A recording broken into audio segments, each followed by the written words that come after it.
1971 সালে মহান মুক্তিযুদ্ধে আমার বাবা বুদ্ধিজীবী শহীদ আলী করিম এবং আমার কাকা আলী হোসেন শহীদ হয়েছিলেন। তাদের জীবনের উপর ভিত্তি করে এই ডকু ড্রামা দুঃস্বপ্ন উপভোগ করুন।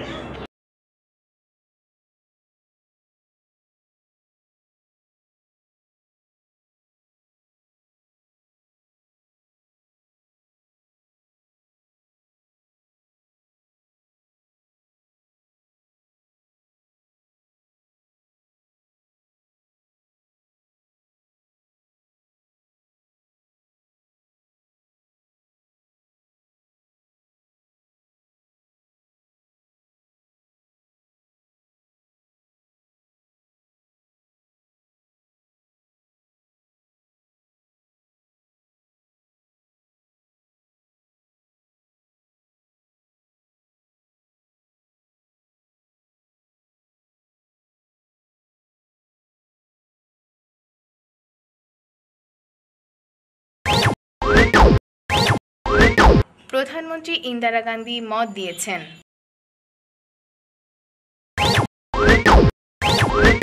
শুনছেন আকাশবাণীর খবর। এবার পূর্ব রণাঙ্গনের খবর।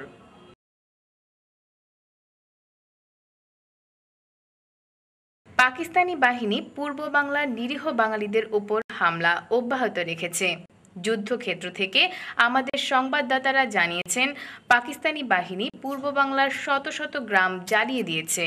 তবে মুক্তিবাহিনী বিভিন্ন এলাকায় সংগঠিত হয়ে প্রতিরোধ গড়ে তুলেছে। খবরে কি বলতেছে বাপ? মুক্তিবাহিনীর অতর্কিত হামলায় গত 24 ঘন্টায় প্রাণ হারিয়েছেন। আমি তো খবরটা শুনতে চাই। তো বাবা আবার কি জানি বলে গেলেন? বাবা কি বললেন?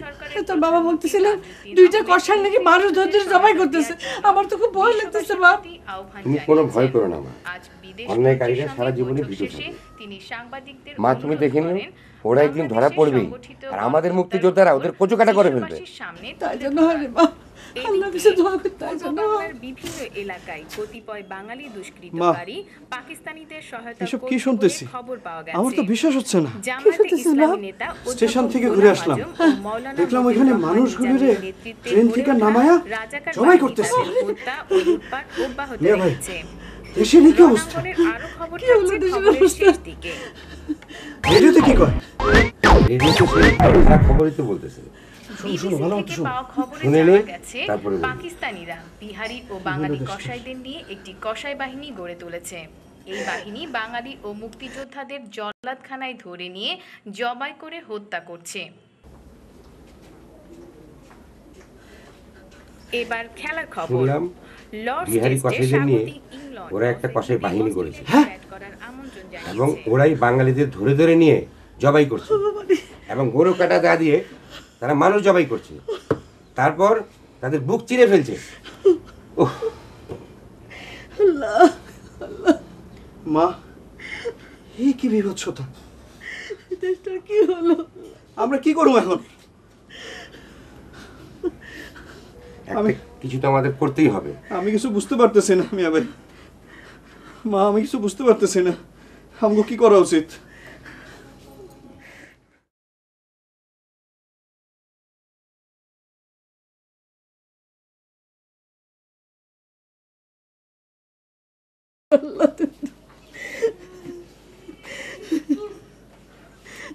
চলো মা। মিয়া ভাই তো কার শুনে সারাদিন। চলো।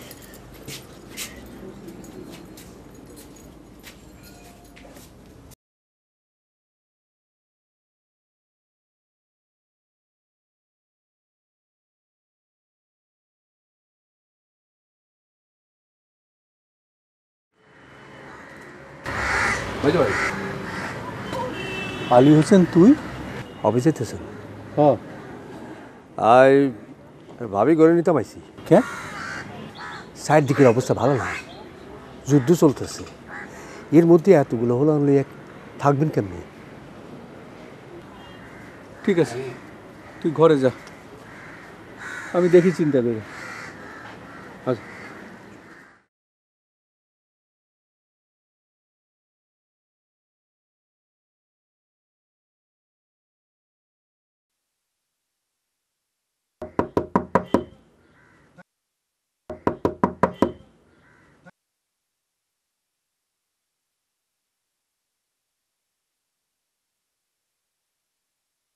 পরবর্তীতে সময় আমরা যখন চট্টগ্রাম শহরে থাকতে পারছিলাম না, বাবা সহ আমরা পরিবারের 5 এপ্রিল আমরা আমাদের গ্রামের বাড়ি নোয়াখালীতে চলে যাই। না না আলী হোসেন, এটা কেমন করে হয়? ভাবি আমি আর না কইেন না, সেটা বলতো না আঙ্গুর গ্রামের অবস্থা অনেক বালা।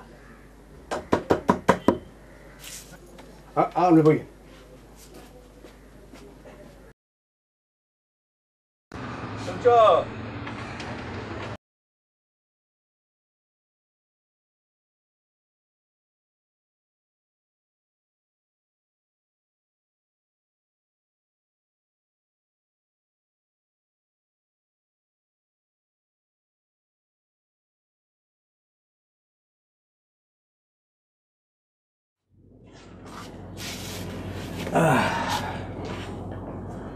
আলী হোসেন, হ্যাঁ বাড়ির সবাই কেমন আছে? আছে মায় আমনে গুলাই চিন্তা করে। আলী হোসেন করতেছিল আঙ্গুরের গ্রামে গিয়ে থাকতে। তাই যাও। না, এটা কেমন করে হয়? আপনি একলা থাকবেন নি? দেশের যে অবস্থা। আহা, আমি পুরুষ মানুষ, আমার কথা চিন্তা করো না। তুমি ছেলে মেয়ে নিয়ে ওই গ্রামে গিয়েই থাকো। ভাবি আপনি আর না কইেন না, দরকার হলি আই আসি মাইজবের লোকে হেন তাই। ঠিক আছে, আমি একটু ভাবি দেখি। যান, আপনি হাত তো ধুইলেন, আবার খাইতে দিই। বস।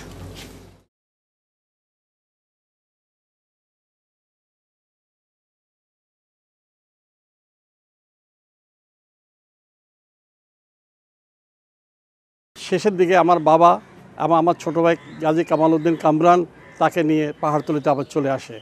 এবং এই চলে আসার পরবর্তীতে সময় 10ই নভেম্বর 1971 সালে আমার বাবাকে বর্বর বাহিনী এবং তার দোসর রাজাকার আলবদর বিহারীরা জবাই করে হত্যা করে এবং তার সাথে আমার কাকাকেও হত্যা করে। মাইজ ভাই, সাইড দিকের কি অবস্থা দেখছেন? ওই জানোয়ারের বাচ্চাগুলো সব বাঙালিকে শেষ করতে চায়। পাকিস্তানিগুলো লাগে এই রাজাকারগুলো মিলে আরো ভয়ঙ্কর করে ফেলাইছে। ওই রাজাকার আলবদরগুলো পাকিস্তানিদের সঙ্গে না মিললে এত বাঙালি মারা যায় না। আইজ একখানা তাড়াতাড়ি আইয়েন। কেন? কালকে বলে 1000-এরও বেশি মানুষ সবাই করছে। তাই নাকি? আপনি কখন আইবেন? আমি অফিস থেকে তাড়াতাড়ি চলে আসবো। আই একখানা বাইর হবো। কই যাবি? খোঁজ খবর লই চাই, কি অবস্থা। সাবধানে যাস। যাই, দরজাটা লাগিয়ে দে।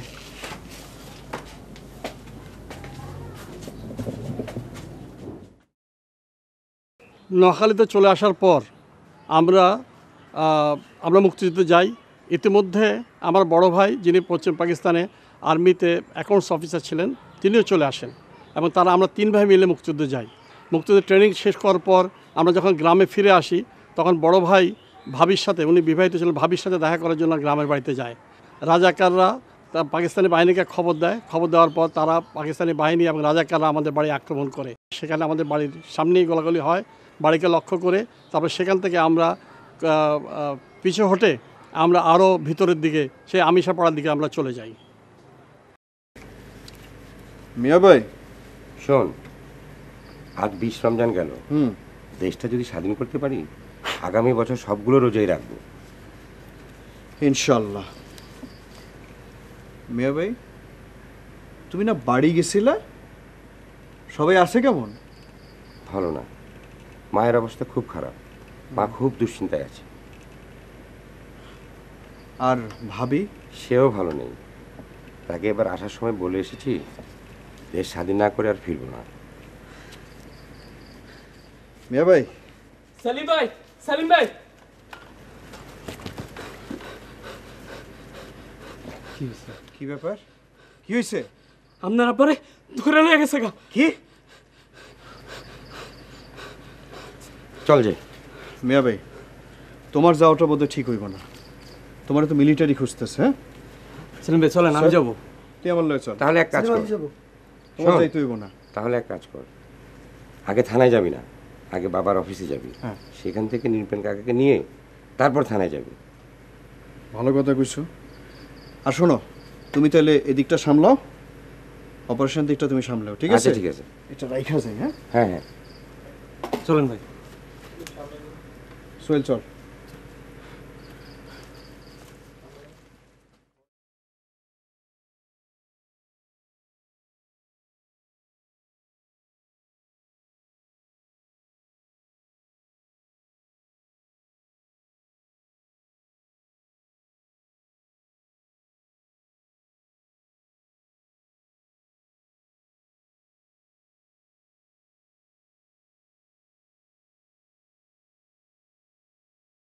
আমরা যেখানে দাঁড়িয়ে আছি এটি হচ্ছে সেই 1971 সালের মুক্তিযুদ্ধের বৃহত্তম বধ্যভূমি, অভিশপ্ত বধ্যভূমি, যাকে আমরা জল্লাদখানা বলে থাকি।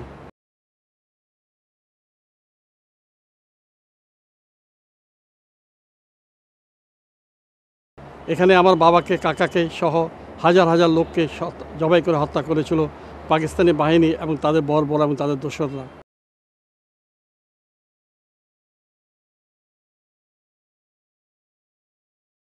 সেদিন বাবার লাশ নিতে গিয়ে আমি লাশ নিয়ে আমি প্রথম চৈতন্য গলিতে আমি দাফন করেছিলাম।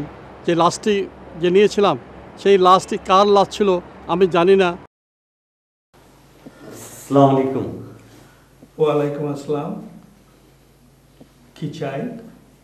আমি রেলওয়ে বিভাগে আছি, পার্সোনাল অফিসার হিসেবে। ও আচ্ছা আচ্ছা, প্লিজ জি বলুন।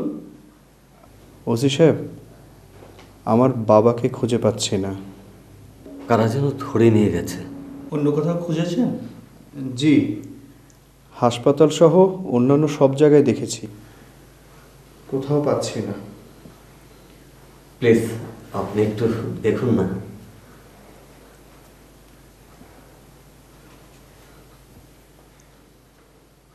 বসি সাহেব, বসি সাহেব। স্যার,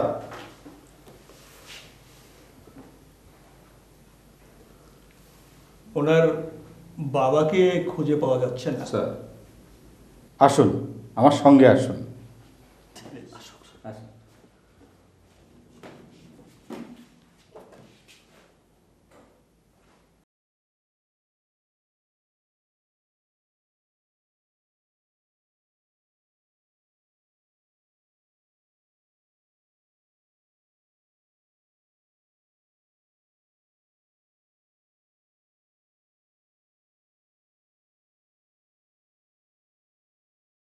যে লাশটি আমরা নিয়েছিলাম সে তার মূল কারণ ছিল আমাদের পারিবারিক অবস্থা তখন এত বেশি বিপর্যস্ত ছিল, যার ফলে সেখানে আমার প্রয়োজন ছিল একটি সার্টিফিকেটের, যে সার্টিফিকেটের বলে আমি বাংলাদেশ রেল তদানীন্তন পূর্ব পাকিস্তান রেল থেকে হয়তো অর্থ সাহায্য বা অর্থ আমি পেতে পারি।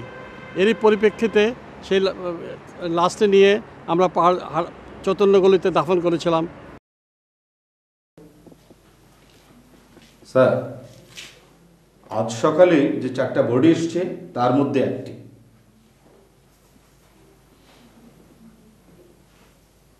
বডি কে শনাক্ত করেছে? তার ছেলে।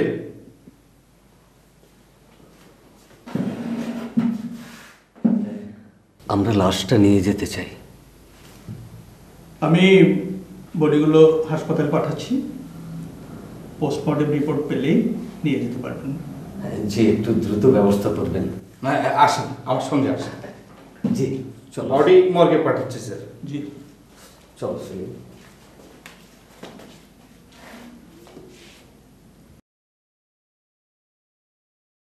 আমার বাবার লাশটা আমি যেভাবে শুনেছি, যারা প্রত্যক্ষদর্শী ছিল তারা যে বর্ণনা আমাদেরকে দিয়েছিল সেটা হচ্ছে যে বাবাকে পিছনে হাত বেঁধে এখানে নিয়ে এসে জবাই করে বাবার বুকটা কেটে ফেলে।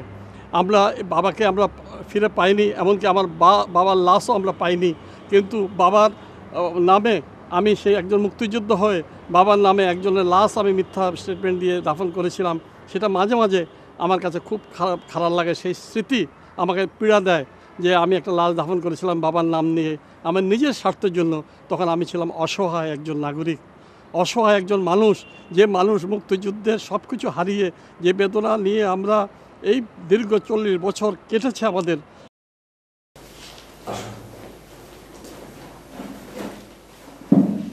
স্যার, বডি হস্তান্তরের কাগজ। সার্টিফিকেটের জন্য ডাক্তার 200 টাকা নিল। গোসল করানোর নাম কইরা ডোম 20 টাকা নিয়ে নিল। এখন এখানকার খরচ। দেখুন, সবাই কিন্তু একরকমের না, আমরাও বাঙালি মানুষ। জি,